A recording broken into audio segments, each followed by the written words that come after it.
你们不知道的是，就在同一个星期，内娱有3个人走出了3条完全不一样的路。一个数据炸裂却被骂上热搜，一个明明是配角却做了一件让全网破防的事，还有一个想复刻9年前的青春，结果发现青春这东西根本复刻不了。今天我们就来聊聊这一周谁才是真正的赢家。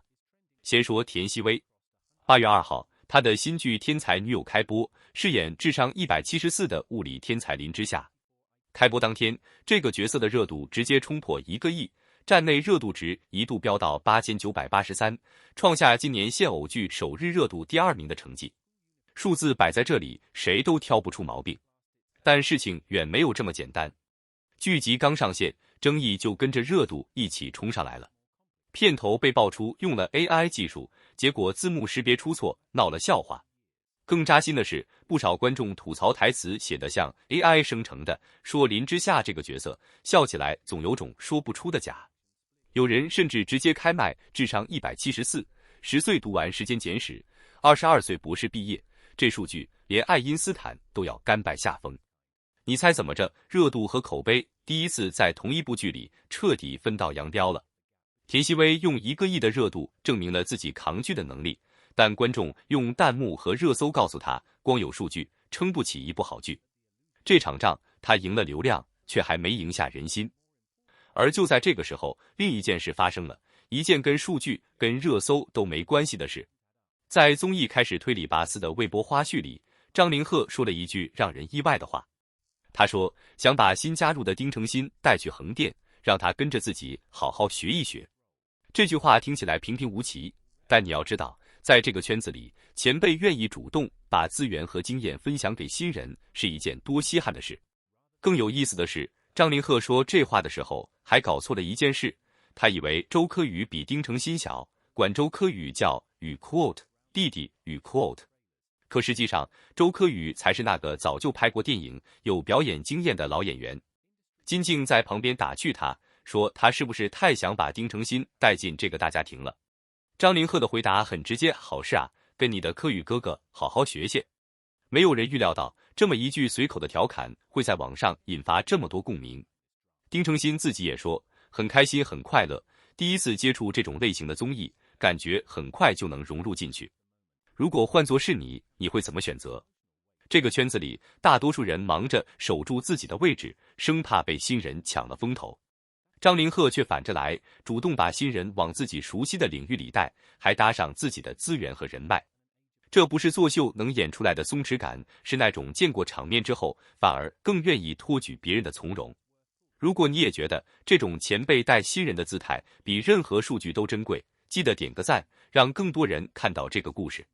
好，说完了这份难得的温情，我们回到那部让田曦薇热度破亿的《天才女友》，因为这部剧还藏着第3个故事，一个关于选角的故事。男主角胡一天今年32岁，在剧里演的却是一个16岁的高一学生。剧集从高中一路拍到职场，跨度超过10年。剧组的解释是，用同一个演员演到底，能保证角色的连贯性。听起来合情合理，对吧？但事情开始变得不对劲。开播当晚，大量截图流出，观众发现，即便穿着宽松校服，加了厚厚的柔光滤镜，胡一天脸上那种成年人特有的沉稳和疲惫，还是藏不住。有人吐槽他语 quote 发腮显老语 quote， 说他站在教室里不像高一新生，倒像巡查纪律的教导主任。这跟9年前完全是2个画面。那时候的胡一天，靠着致我们单纯的小美好里的江辰一角，凭一身校服惊艳全网，才20出头的少年感，是他当年最大的资本。9年过去，同样的校服姿势，同样的宣传文案，剧组试图用怀旧营销复刻当年的热度，结果观众第一反应却是滤镜碎了一地。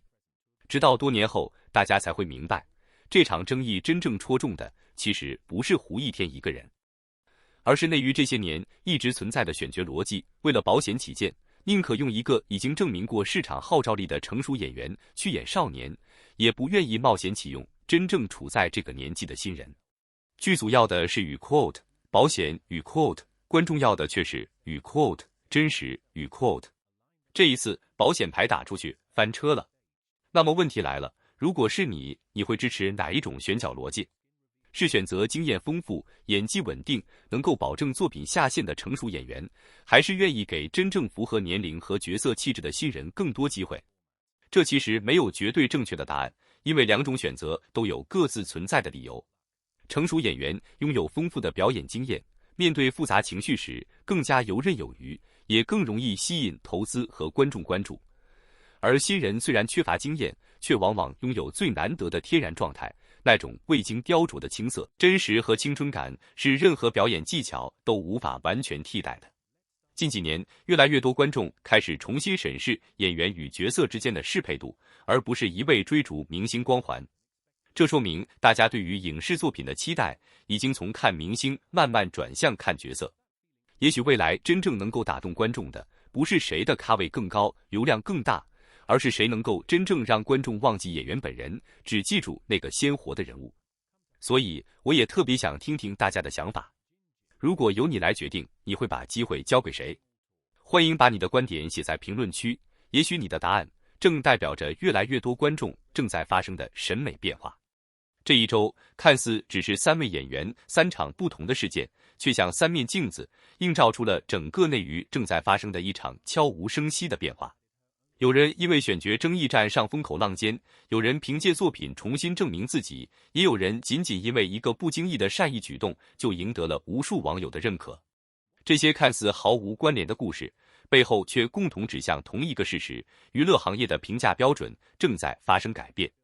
过去，流量可以决定资源，热搜可以制造关注，数据可以包装成功，一个数字就足以掀起全网讨论。但如今，越来越多观众开始学会透过数据去看内容，透过营销去看真实。他们不再轻易被排行榜说服，也不会因为一场声势浩大的宣传就盲目买单。真正能够留在观众记忆里的，不再只是播放量、热度值和代言数量，而是那些能够让人产生情感共鸣的细节。演员是否尊重角色，是否真诚对待作品，是否拥有真实的人格魅力，这些过去容易被忽略的东西，如今反而成为观众最看重的部分。这或许就是行业正在经历的新一轮洗牌，也是未来娱乐市场最值得期待的变化。这个行业真正缺少的，从来都不是流量，也不是热搜，更不是制造话题的能力，而是真诚。因为流量可以花钱推广，热度可以依靠营销，数据可以通过各种方式不断刷新，可唯独人与人之间真实流露出来的善意、尊重和温度，是任何剧本都设计不出来的。张凌赫之所以能够在这段时间不断收获好评，并不是因为一句简单的话或者一次普通的举动有多么轰动，而是因为这些细节让大家看见了一个演员最真实的一面。当别人都在争夺聚光灯的时候，他愿意主动把光分给身边的人；当所有人都忙着证明自己的时候，他却选择先照顾别人。这种下意识流露出来的教养和善良，远比任何营销文案更有力量，也更容易留在观众心里。娱乐圈从来不缺明星，缺的是能够让人发自内心尊重的人。或许未来真正能够走得更远的演员，不一定拥有最大的流量，也不一定拥有最耀眼的数据，而是那些始终保持真诚、保持善意、保持初心的人。因为观众最终记住的，永远不是一时的热搜，而是一个人在无数细节里展现出来的人品和温度。这份真实，才是任何时代都无法被替代的竞争力，也是一个演员能够长期被喜欢、被信任、被支持的真正原因。我们下期见。